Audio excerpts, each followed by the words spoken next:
United States to donate Pfizer vaccine. And donating $500 million. Robbers in Lane make off with 25,000 kina cash. And Gulf Isous beat Hagen Eagles in Intercity Cup. This is National EMTV News with Helen Seah. Good evening and thanks for joining us for Monday's news. The United States of America has vowed to provide 500 million Pfizer vaccines to developing nations in the Pacific. U.S. President Joe Biden mentioned this during a recording when addressing the Pacific Islands Forum recently. President Biden also mentioned that the superpower will also double its funding towards addressing climate change. On Friday, leaders in the Pacific, including Australia and New Zealand, participated in a virtual conference. The event also coincided with PIF celebrating 50 years of its existence. Addressing the conference, the U.S. President assured its financing to assist developing nations during the pandemic. We're also buying and donating 500 million Pfizer doses for distribution through COVAX starting this month. We're not attaching any strings or conditions to these doses. This is about saving lives. Prime Minister James Marape spoke of the need for a united voice. He says though nations vary from issues of geopolitics and other factors, developing nations face similar issues like climate change and other development agendas. PM Marape says a united voice will be effective. The importance of unity, as I conclude, our space, the biggest airspace in planet Earth, is the Pacific space.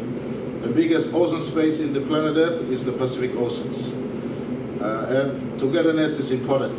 I speak to Polynesia, I speak to Micronesia, I speak to Melanesia. Melanesia being adjacent to Asia, and part of the Melanesian space and processing into Asia. We speak togetherness, our voice can be heard in a big way on the global stage. Fiji is now the chair of the PIF. With the aim of creating a better Pacific, nations believe working together by enforcing the Blue Pacific is the way forward. With a message to developed nations on global warming, US has announced its effort to address that by 2030 and also increase funding to assist island nations. The United States is committed to dramatically reducing our emissions by 2030 and building resilience into vulnerable communities globally. We're doubling our annual contribution to climate finance for developing nations and tripling our finance for climate adaptation.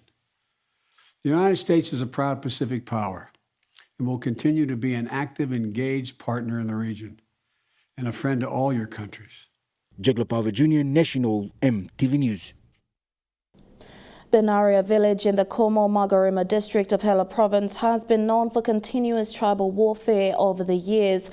This has resulted in lack of basic services and a rundown school and health facility, while the only road to the area is in a poor state. Locals have laid down their arms and are calling for basic government services. In low cloud, wasn't safe to approach from a normal. Benaria is located in the segment 2 and 3 area of the PNG LNG pipeline, and they are part of the 8 segments benefiting from the PNG LNG pipeline royalties. But continuous tribal warfare in the area has affected basic government services in the area for many years. Their only road access to Tari town has deteriorated, with rundown school and health facilities. Here, Naigo Tari, I'm road nungut na. Sometime when one car come to Solam, Barab, then all stop, I go back. Pastor Robert Inawai is the board chairman of Benaria Primary School. He says due to continuous fighting in the area, they had to suspend classes for 2 years. With classes resuming this year, their challenge is road access to transport school supplies. Similar concerns were also raised on health centers in the area. There are no medical supplies and people are dying while traveling to Tari for treatment. Lili health center housing na ini facility ambulance housing blood transferring sick patients golo Tari. Now me blow surrender longan. Now you know what fight now. Now me blow bringing peace coming chat. Now me blow like him all service. the people agreeing to surrender their arms in exchange for peace. Their call is for the government to support them as well. They have received support from the PNG LNG project developer, but say that is not enough. Hela Governor Philip Undialo challenged the people to stop fighting and look after government services. He further assured the people that the road will be upgraded. 3 years here, you travel fight na Mr. Bao. He comes ready heavy blah. Now you give him well or me bring him service council. Come on, you don't buy me come. Payment 150,000 me put him. Every broken this la first road long. I'm going to come down low. La shortcut. This is the money you put in finish. But by me put him massive income, straight in this again.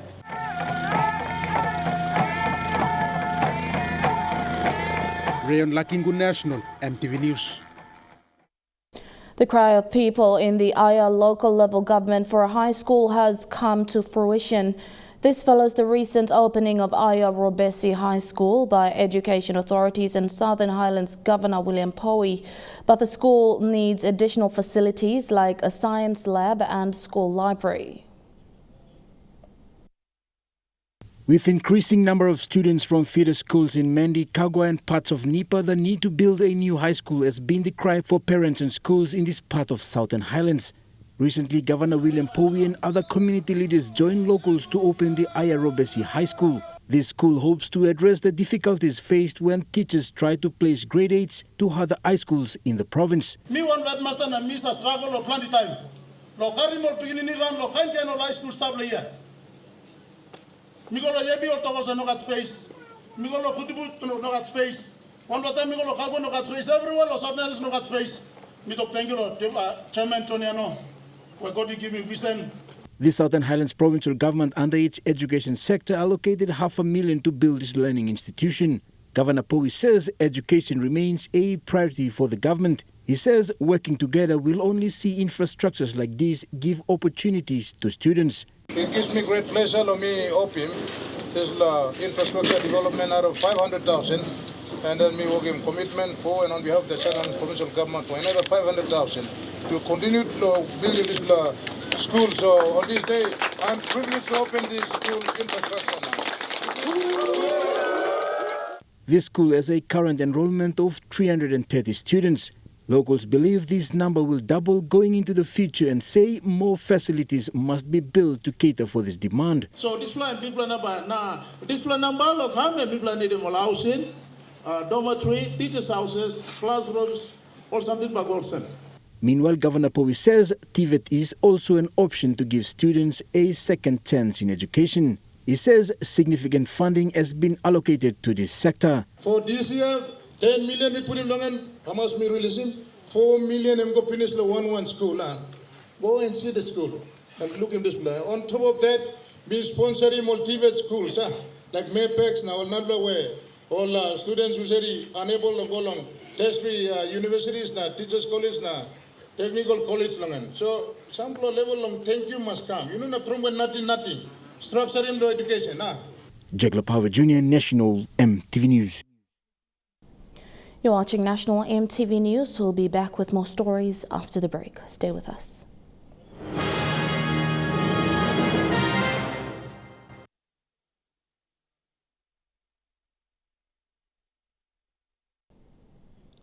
Welcome back. The Continental District Hospital now has a new ambulance after more than 10 years of utilizing a 10-seater for ambulance services. The ambulance comes as a relief for hospital staff. The new Nissan patrol ambulance was fully kitted in Malaysia and presented to the district hospital by the Eastern Highlands Provincial Health Authority last Friday. The Continental District Hospital now has a new ambulance after operating for 10 years without a proper vehicle for ambulance services. The ambulance is a fully kitted Nissan Patrol. It was handed over to the hospital's acting Chief Medical Administrator. Body been working this season long. Ambulance for Continental Hospital. In the past, ambulance for me Land Cruiser, I'm no proper ambulance where we got space floor, working multi-purpose law ambulance you got. Now you may on him tintin you may got, lo bring him about health services inside lo province, lo behind him government, 2050 vision. You mean like creating healthy, wealthy, wise man, Mary. The hospital makes 2 to 3 referral trips to Gorka in a day. After taking up office 2 years ago, Dr. Suzuki made a priority list of things to achieve, and an ambulance was on top of that list. This time lo mista plo Continental hospital mi look sabe lo need lo have sick. Na onen totok mi totok na provincial health authority na few other people who are on the something lo helping plan me talk thank you. Na one blood people something but me also talk thank you and public private partnership. Dr. Suzuki started an appeal campaign to private and public entities, including the Eastern Highlands PHA, for an ambulance. The PHA, under the leadership of the late chairman, Malcolm Keller Smith, supported the approval for funding the ambulance. Give me a good service because I'm going to get something inside. Normally, plenty trouble problem me press facing wounds or gun wounds or anything happen. Me press a panimatok him service for ambulance. The arrangement of the ambulance for the Kainantu District Hospital is also an approach towards the transition of the hospital going from a level 4 to level 5 hospital, which would make it the provincial hospital of the Eastern Highlands Province. Charlene Airy, National MTV News. Raval and Kabara Technical Vocational Schools in East New Britain Province recently benefited from the Human Resource Development Programme, a program under the 10th European Development Fund. Both schools received infrastructure and trade tools with close to 10 million kina funded by the European Union. East New Britain Province's education sector received infrastructure worth close to 10 million kina funded by the European Union through the PNG-EU Development Cooperation. Raval and Kabaira Technical Vocational Education Centres are the impact schools under this funding. Both schools are part of 10 TVET centres in the country, assisted under the European Union's Human Resources Development Programme, Phase 2. The inauguration of the infrastructures and tools was officiated last Friday. The commissioning today will pave the way for a building infrastructure and other facilities, tools and equipment for the Ravala Vocational Center to be utilized immediately by teachers and students for the teaching and learning after the commissioning today. Raval TVET received infrastructure projects worth 2.9 million kina, consisting of 3 workshop buildings, 2 dormitories, 1 administration building with library, and IT labs equipped with computers and printers. Kabaira Girls Technical Vocational School received projects worth 6.9 million kina. The infrastructures include a workshop, 1 double-story dormitory, 2 double-story classrooms, 7 teachers' houses, and 2 ablution blocks, 1 fitted with laundry facilities. We have benefited greatly under the EU program, and EU continues to be a major development partner in our country, which Department of National Planning continues to provide the oversight in terms of coordinating the programs, and we have seen EU providing that very important platform in the space of trade facilitation, the training and HR development in our country, and also now beginning into the economic sector. The Department of Education, in implementing this program, worked in partnership and close consultation with the European Union and the Department of National Planning and Monitoring, with the aim of promoting the human resources and improving the education system. The objective of this program funding is to ensure that we achieve the maximum economic and social development in our society, in our country. And that fits well with our country's development agenda. We want to improve the standard of the living of people, the quality of the standard of the living standard of our people. The quality of their lives must be improved. The European Union ambassador to PNG stated the EU will follow up on these projects. Although the implementation of the Human Resources Development Programme has now officially come to an end, our work together is far from completed. We now need to focus together on the most difficult challenge that any program must face, ensuring that the new facilities are used to their full extent for the benefit of PNG, and that sustainability is ensured so that they can have a positive and concrete impact in the years to come. Both schools have also benefited from the state-of-the-art facilities components under the same program, worth 8.9 million kina for all TVET centers around the country. Kilawani National MTV News. Twinkie Winkie International School concluded National Book Week celebrations on Friday. The school throughout the week organized activities including presentations, mini professional shows and other extracurricular activities as part of the celebration to commemorate the 41st year of Book Week in PNG.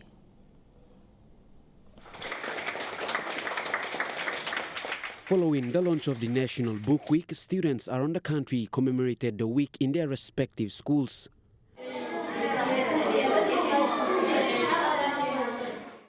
In line with the COVID-19's new normal practices, this year's theme for the Book Week was Lockdown, Stay Safe, Read Books. For Twinkie Winkie International School in Port Moresby, some students came in their mini professional attires, others dressed in their favorite Hollywood stars' costumes as part of the celebrations.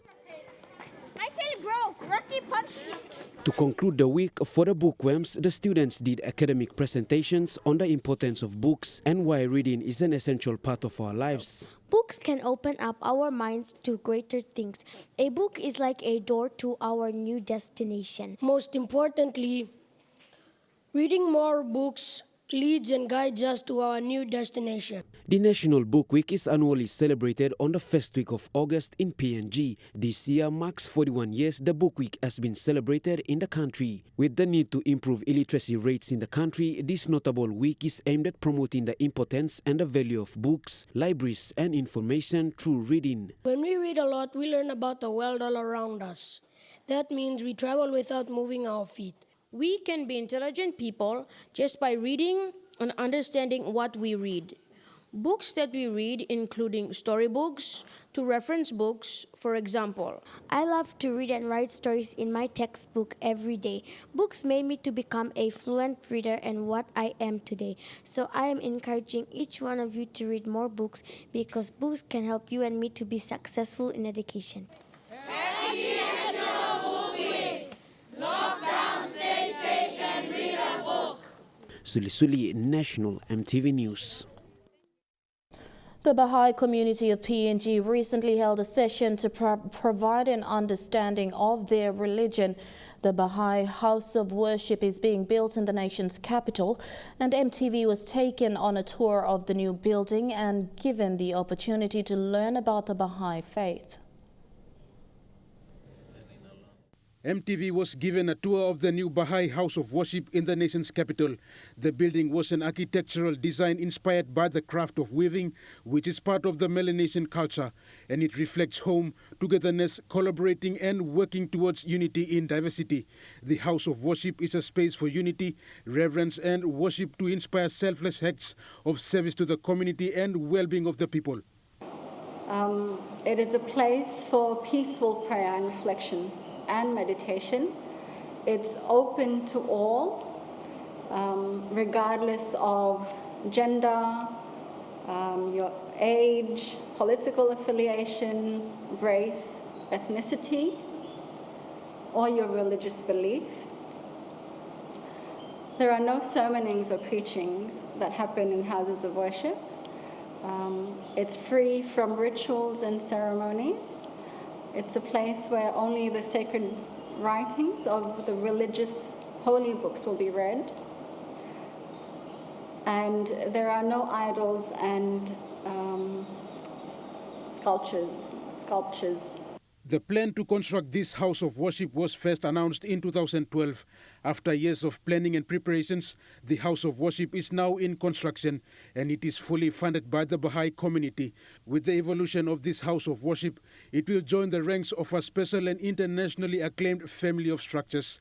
Globally, there are 8 continental houses of worship, and this house of worship will be one of the first national houses of worship in the world alongside the Democratic Republic of Congo. The Continental houses of worship in Sydney, Australia, Kampala, Uganda, Panama, Germany. We have the Lotus Temple in India, and we have one in Chile, Samoa, and Chicago. And these houses of worship are architecturally renowned and also award-winning. The Baha'i community has been in the country since the 1950s, and it has an estimated community of over 60,000 followers across the country. The fundamental beliefs of the Baha'i faith includes oneness of humanity, oneness of God, and oneness of religion.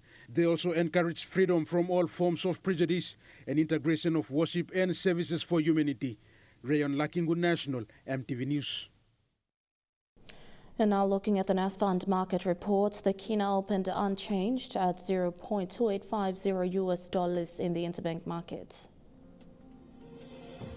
At Bank South Pacific, your Kina will buy $0.2775 $0.3703 Australian dollars, $0.3896 New Zealand dollars, and 29.84 Japanese yen. Looking at commodity prices at New York close, gold is trading lower, coffee, cocoa and copper closed higher. Palm oil and copper closed lower, crude oil is trading higher. And on the stock market, the Dow Jones closed lower, the ASX 200 is trading higher, and the All Ordinaries is trading higher. National EMTV News continues with more stories after these messages. Stay with us.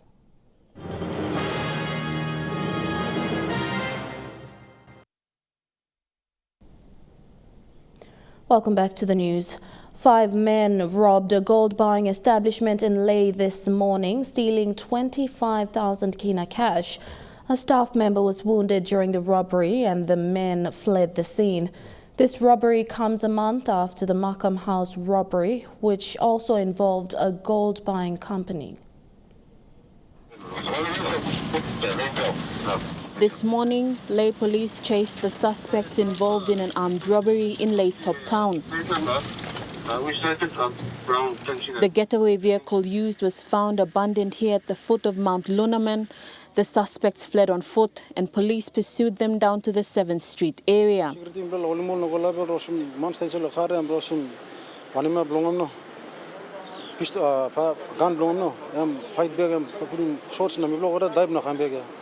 At around 8:30 a.m., the suspects held up the Golden Valley Enterprise here in Lae's top town. They stole 25,000 Kina in cash and fled the scene, wounding one of the staff in the process. According to police, they planned to get away using a speedboat. However, this plan was foiled when they came across a police roadblock at the Sir Ignatius Kilage Stadium, which was set up for a PNGDF exercise. Police were alerted after they diverted their course, drove up to Mount Lunaman, ditched the car and continued on foot. The robbery comes a month after the Markham House robbery at the market area, which resulted in 3 of the suspects being shot dead by police. Attempts to get updates from police regarding this morning's armed robbery were unsuccessful. Lucy Kopana, National EMTV News, Lae. We must not settle for offcuts. We must produce the best quality meat for our people. These are the sentiments shared by the Managing Director for Livestock Development Corporation, Terry Coim, as the company embarks on increasing the number of cattle in the country. This bull, 4 cows are being loaded onto a truck at the Arab Cattle Ranch along the Markham Highway in Morobe Province.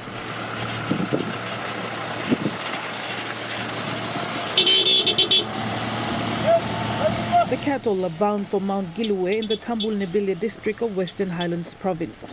This is an agreement between the Livestock Development Corporation and the Mount Gilue Cattle Ranch.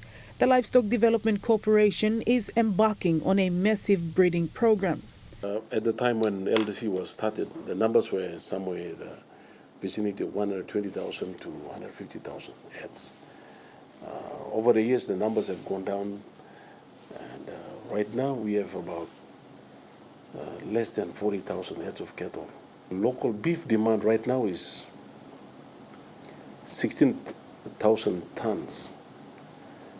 16,000 tons requires 70,000 heads of cattle to produce. We're now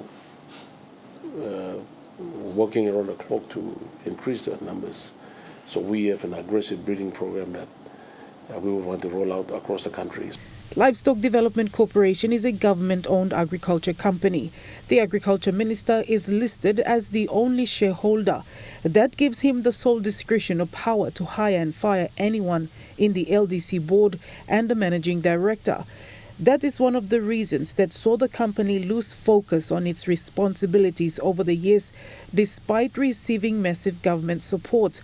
The current managing director, Mr. Terry Coyne, was appointed by the then Agriculture Minister Benny Allen last year. When the portfolio changed, the current Agriculture Minister, John Simon, did not replace Mr. Coyne but challenged him to revive what he described as a dead stock. The LDC is now up and running. We are so happy for the government who has continued to support us over the last 2 years now. Now that they've also agreed through the NEC to support us to really rehabilitate and now restock, we know that our future is bright.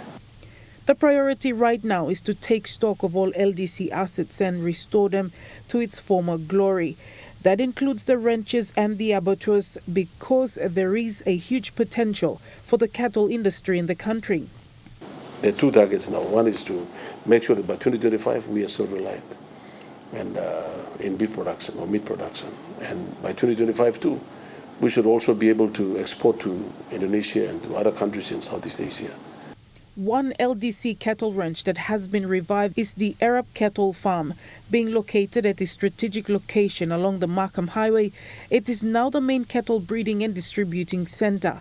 LDC has a partnership with Sialum LLG in the Tewai CSC district of Morabe province, where it will source most of its cattle. By September, we hope to put the first lot of cattle from Sialum on a barge and it should come to Leh. And from Leh, we will move them to Arab, where we will distribute it to existing cattle farmers. LDC is looking at working with existing cattle farmers and interested provincial and district governments to revive the industry and provide affordable and quality beef to Papua New Guineans. Everybody is now eating lamb heart and sheep tongue and all this. These are what they call offals. These are off-cuts. We are not a nation of off-cuts. You see, we need to feed our people with wholesome meat products. And that's what the LDC is all about. Shamin Poreambeb, National EMTV News.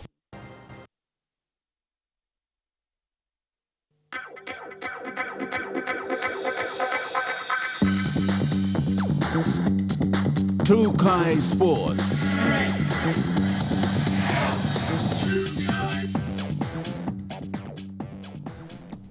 Welcome to Chukai Sports. The Petroleum Resources Kutubu Gulf Isous grabbed a much-needed win over the Wampga Hagen Eagles. The Eagles look to have soared past the Isous 17-10 in the second half, but towards the end of the match, the Isous managed to string together a converted try and a successful penalty conversion to win 18-17. The PRK Gulf Isous on Sunday proved their wits, winning a close match against the visiting Wampnang Hagen Eagles. It was fairly quiet before kickoff, but soon the crowd rose to a try to Eagles fullback Brendan Anis. Gulf Isous went next to score with Rico Jimmy, going over to take the lead 6 points to 4. Isous fullback Obed Murray extending the team's lead to 10 points to 4 into half-time. He should score a very easy try. Obed Murray goes over. But in the second half, an energetic comeback by the Eagles saw them take the lead 17 points to 10. But the Isous came from behind to score the much-needed win, an 18-17 win over the Eagles. We had a close one last week as well, but it's good to be on the right side of the result, so yeah, good win. Yeah. The Gulf Isous are still confident that things may go their way this weekend during the last round of the Intercity Cup competition, that they may make it to the finals. Look, I'd like to say a good place. Okay, but, we're starting to put on some good performance and hopefully pulling sponsors, like you're saying. But, mathematically, I still think we have a chance. If results go away next weekend, we win the last game. Anything's possible there. Fidelis Sukina, Tukai Sports. Southern Youth FC's two young guns, Nathaniel Eddy and Jeremiah Jack, scouted from the Copa Soccer Association in Central Province, are already making their presence known in the National Soccer League competition. The two local players are nephews of one of PNG's iconic soccer players, Kema Jack. Both are following his legacy. From the black sand of Kaparoko to playing in the green pitches of the PNG Football Stadium, it's a proud moment for the two rising stars, 19-year-old Nathaniel Eddy and Jeremiah Jack. Playing for the Southern Youth FC in NSL is a dream come true for young Nathaniel. He says he is following the legacy his uncle Kema Jack has left in the history of soccer in PNG. Me following the footsteps of Papa Kema. I mean, coaching me love play, talking me love play, I'm play, giving me idea love play, time calmly. Being known in the soccer arena, Kema Jack has not only left a legacy, but an inspiration for many rural-based soccer players. For Jeremiah Jack, having a taste of PNG's National Soccer League competition is a new feeling to him. Jeremiah, who currently plays backs for the Southern Youth, is optimistic to build on the family legacy of the iconic soccer figure of PNG. Now, first time Lomilo can play NSL, so now get me by trying best Lomilo. We need legacy blow Lily Power Blomi Kema Jack. When we beat him.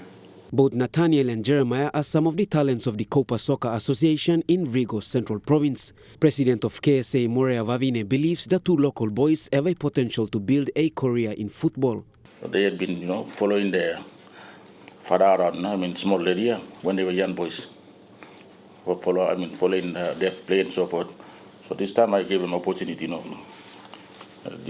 you put you in that team, you try your best to, but I think they're doing well. Yeah.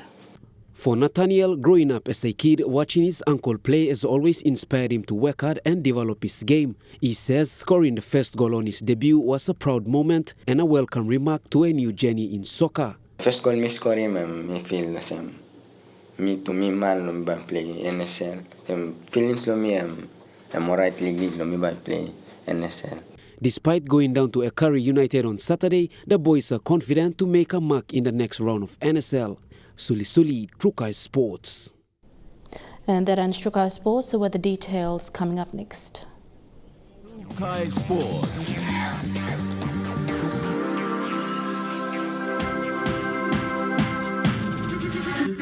Trukai Sports.